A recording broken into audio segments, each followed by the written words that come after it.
For today's video, magluto naman tayo ng pansit pero bago yan ay pakalmahin muna natin si Nilush dahil malaki na naman ang sumpong. Bigla nga naisipan na yayain ako na pumunta daw kami ng Tel Aviv sa may King George at Jabotinsky at meron daw siyang bibilhin. Medyo may kalayuan yun dito at kailangan magsakay ng taxi o bus at sinang-ayunan ko na nga lamang pero ang matindi, abay gusto'y maglakad kami. Biseder, anak na ulikit maregel, imaregel, Biseder. Eka pusa buke. Abab. Pusa! Meow, meow. Eka aso buke. Abab. Pusa, aso, pusa. Maod. Kabayo. Pinili ay? Kuting.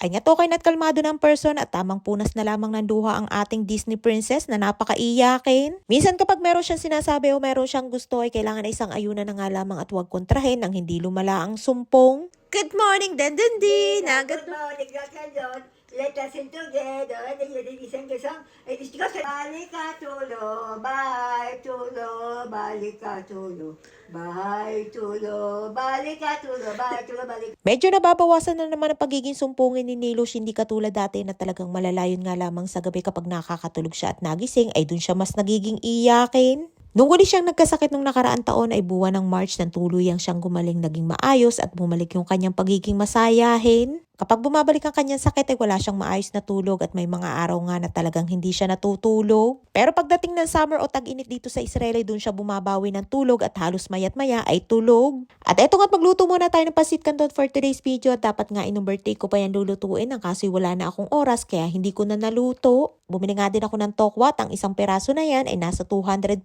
pesos. Naalala ko nga dati nung hindi pa ako nag-abroad ay parang nasa 5 piso lamang ang tokwa sa atin sa Pinas kapag binili sa sari-sari store. Nung napapunta nga ako dito sa Israel ay dito lamang ako nahilig na magluto at kumain ng pansit canton. Yung iba ang hilig ay pansit bihon pero kapag ako ang kumain ng pansit bihon ay parang humihilab ang tiyan ko. At dyan nga ipinirito ko muna ang tokwa at sinabay ko na din na iprito ang konting karne ng baboy. Hindi naman ako eksperto sa pagluluto at syempre may kanya-kanya tayong paraan at estilo ng pagluluto at kung ano nga lamang yung alam ko ay siya kong ginagawa. Kahit iba't iba ang paraan ng pagluluto basta ang mahalaga kapag naluto ay lasang pansit pa din.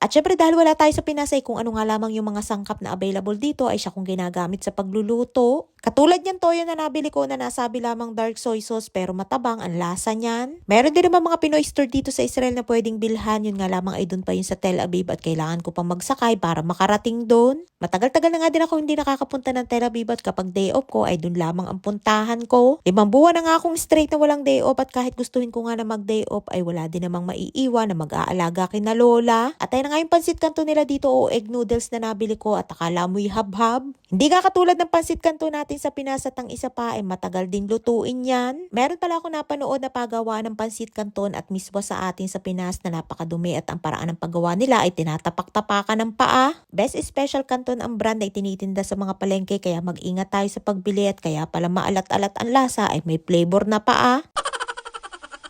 At ayun nga dahil matabang yung aking toyo na nabili, ay dinagdagan ko pa ng konting asin. Malapit na nga ding maluto ang ating pansit canton kaya inilagay ko na ang tokwa at isinunod ko na ang repolyo.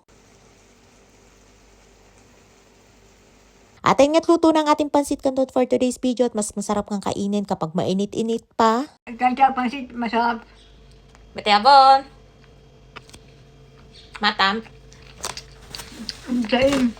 At ayun nga, happy-happy na naman si Nilush for today's video at merienda na yan ni Nili dahil nakakain na sila ng tanghalian ni Lola. At si Lola naman ay hindi kumakain yan dahil may halong toyo at ang tawag nga ni Lola sa soy sauce ay soy-soy. At si Nili naman ay hindi kumakain ng karne kaya hindi ko sinabi na may halo yung karne at ang ibinigay ko na nga lamang ay gulay at tokwa. Hindi si Nili kumakain ng karne dahil nung bata pa daw siya ay nagkameron daw siya ng appendicitis kaya ayaw niyang kumain ng karne. At dito sa Israel naman ay bawal kumain ng karneng baboy ang mga religious at buti na nga lamang at hindi religious si na Lola kaya pwede ako magluto at kumain ng karneng baboy dito. At pati si Lola kumakain din ng karneng baboy at paborito niya sa mga niluluto ko ay nilagang buto-buto. At dahil isang Romanian si Lola ay dati din silang Katoliko nung nakatira pa sila sa Romania. Nito sa mami, Ken. Hatsim ko niyo.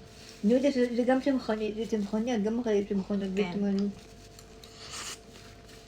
Ay nga't pagkatapos kumain ni Nilo siya ako naman ang kumain at tinatanong pa nga ako dyan kung pang vegetarian daw yung noodles. Pang vegetarian naman ang egg noodles at umuo na nga lamang ako kahit may sahog na karne.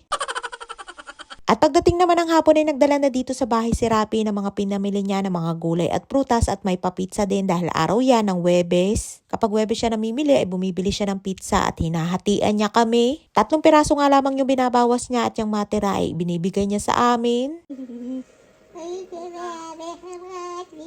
Maze? Maze? Maze? Pusa. Mapusa. Sino pusa? Maze? Aso. Ay nga todo kulay na ulit si Nilo siya. Tinatanong ko nga kung ano yung kinukulayan niya at pati nga unicorn ay naging pusa at aso na. At shoutout time na muna tayo. Shoutout po kay Sir Emil Bitangkol ng Montreal, Canada. Shoutout po kay Annalisa Balintona ng Candelaria, Quezon. At shoutout po kay Ayin Disena ng Bukidnon. Maraming po salamat sa inyong support at laging panonood. Mag-ingat po kayo palagi. Kabayo. Maze? Kabayo. Kabayo. At ayun nga't hindi na pusa at aso ang unicorn at naging kabayo na. Konting kambot na nga lamang at gagaling na din si Nilush at mababawasan na din ang aking stress. Ay siya nga dito lang ating kwento for today's video and please follow and share Aqua Infinity Private Resort and Events Place and please subscribe to my YouTube channel.